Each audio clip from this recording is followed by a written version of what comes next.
தமிழ் நண்பர்கள் அனைவருக்கும் வணக்கம். இப்போ நீங்கள் பார்க்குற மாதிரி உங்களோட இமேஜ் ஆட் பண்ணி இந்த ஸ்டைலில் ஒரு ரீல்ஸ் வீடியோ எப்படி எடிட் பண்ணுறதுன்னு பார்க்க போகிறோம். இந்த வீடியோ ஸ்கிப் பண்ணாமல் ஃபுல்லாக பாருங்கள்.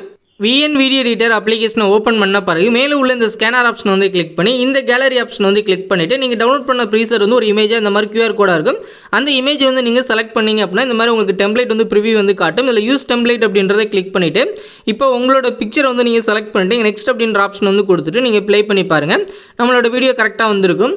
இல்லை உங்களுக்கு பிக்சரை வந்து நீங்கள் எதாவது அட்ஜஸ்ட்மெண்ட் பண்ணணும் அப்படின்னா இப்போ நான் ஸ்டாப் பண்ணிவிட்டு இந்த பிக்சரை வந்து நீங்கள் செலக்ட் பண்ணுங்கள். செலக்ட் பண்ணிங்கன்னா இங்கே கிராப் அப்படின்ற ஆப்ஷன் இருக்கும். அதை வந்து நீங்கள் கிளிக் பண்ணிவிட்டு 4 சைடு மாற இருக்கும். இதை அட்ஜஸ்ட் பண்ணி கரெக்டாக உங்களுக்கு எந்த அளவுக்கு வேணுமோ அந்த அளவுக்கு ஸ்மால் பண்ணிவிட்டு கரெக்டாக உள்ளே வந்து நீங்கள் அட்ஜஸ்ட் பண்ணி செட் பண்ணிங்க. இந்த மாதிரி அட்ஜஸ்ட் பண்ணிவிட்டு இந்த கீழே உள்ள டிக் ஆப்ஷன் வந்து கொடுத்துறேன். இப்போ நீங்கள் ப்ளே பண்ணி பாருங்கள். நீங்கள் அட்ஜஸ்ட் பண்ண சைஸு கரெக்டாக வந்து செட் ஆகிருக்கு. இந்த மாதிரி எடிட் பண்ணிவிட்டு மேலே உள்ள டவுன்லோட் சிம்பிள் வந்து கிளிக் பண்ணிவிட்டு இதில் ஆட்டோ அப்படின்றது அப்படின்னா இங்கே மேனுவல் அப்படின்றத கிளிக் பண்ணி ரெசல்யூஷன் 1080 வச்சுட்டு 13 FPS வந்து வச்சுட்டு கீழே உள்ள எக்ஸ்போர்ட் அப்படின்ற ஆப்ஷன் வந்து கொடுத்துருங்க. இது ஃபுல்லாக எக்ஸ்போர்ட் ஆகிட்டு உங்கள் கேலரியில் சேவ் ஆயிடும். இந்த வீடியோ பிடிச்சிருந்துச்சு அப்படின்னா நம்ம தமிழன் டெக் யூடியூப் சேனலை சப்ஸ்கிரைப் பண்ணிக்கிங்க.